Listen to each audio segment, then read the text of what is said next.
Bonjour, je suis Myrdine, médium canal, éclaireur de chemin de vie. Une amie m'a demandé d'approfondir la thématique de l'intuition que j'ai traitée lors d'une capsule précédente. C'est donc ce que je vais faire présentement dans cette nouvelle capsule.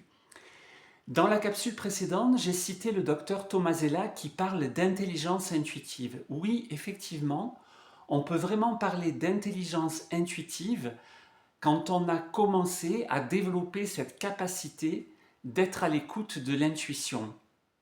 Plus largement, je vous renvoie, et vous trouverez pléthore d'informations à ce sujet, à la théorie des intelligences multiples, théorie qui date du début des années 1980, et puis plus tard, on a rajouté au début des années 1990 la nouvelle intelligence qui est l'intelligence émotionnelle. Alors, je vous le rappelle, l'intuition, c'est quoi? C'est quelque chose qu'on ne maîtrise pas. Donc, on ne peut pas dire, attends 2 minutes, je vais me brancher à mon intuition. Soit on est branché, soit on ne l'est pas, soit tout du moins, on est en chemin pour le devenir, pour l'être. L'intuition, c'est quelque chose qui se situe au niveau du corps, de notre intériorité, et non pas au niveau du mental, de l'intellectuel. C'est de l'ordre, l'intuition, comme je le disais dans cette première capsule, est de l'ordre d'un premier mouvement qu'on ne maîtrise absolument pas. J'aime bien le mot d'un jaillissement, parce que c'est vraiment quelque chose qui vient nous surprendre, nous happer, alors qu'on ne s'y attend pas du tout. Je vais maintenant plus loin, parce qu'à un moment donné, tu parles de l'être originel. Moi, je parle plutôt de notre soi supérieur, de notre Dieu, notre déesse intérieure. Oui, effectivement, l'intuition est la voie, le chemin par lequel notre Dieu, notre déesse intérieure nous parle. Et donc, il nous faut, j'ai envie de dire, c'est une nécessité de développer cette capacité d'être à l'écoute de son âme, de son soi supérieur, de son être originel, comme tu le dis, Patricia, ou bien, comme moi j'ai plaisir à le dire, de son Dieu, de sa déesse intérieure.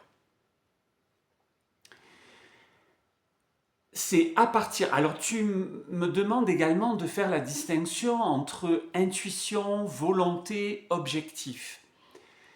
L'intuition, donc, c'est ce premier mouvement. La volonté, elle vient du mental, c'est-à-dire je prends la volonté de quoi par exemple? Eh bien de donner suite à une intuition qui vient de jaillir en moi ou de ne pas y donner suite. Et cette intention de donner suite ou pas à mon intuition peut effectivement se développer et prendre corps sous la forme d'un objectif à court, moyen ou long terme. Je ne sais pas si tu vois ou si vous voyez plus largement, chers auditeurs, le distinguo entre ces trois notions. Alors, effectivement, j'ai envie de résumer en disant que le plus important, c'est de comprendre qu'il est nécessaire de développer cette capacité d'écouter son âme. Comment faire le distinguo? Je vais insister une dernière fois là-dessus. Eh bien, c'est un premier jaillissement, donc on ne le maîtrise pas, et c'est seulement après que le mental, que l'intellect, que l'activité mentale vient par-dessus le premier mouvement qui est l'intuition. Voilà. Donc, du coup, comment faire le distinguo? Eh bien, c'est effectivement d'apprendre à écouter ces premiers jaillissements, ces premiers mouvements qui viennent en nous. Et comment l'apprendre?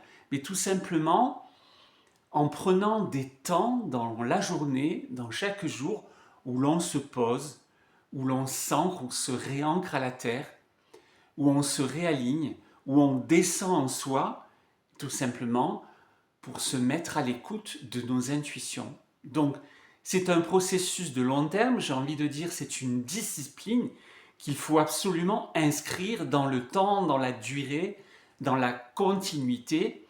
Et j'ai envie même de rajouter que l'intuition est pour moi une sorte de résilience, cette capacité à rebondir. Voilà.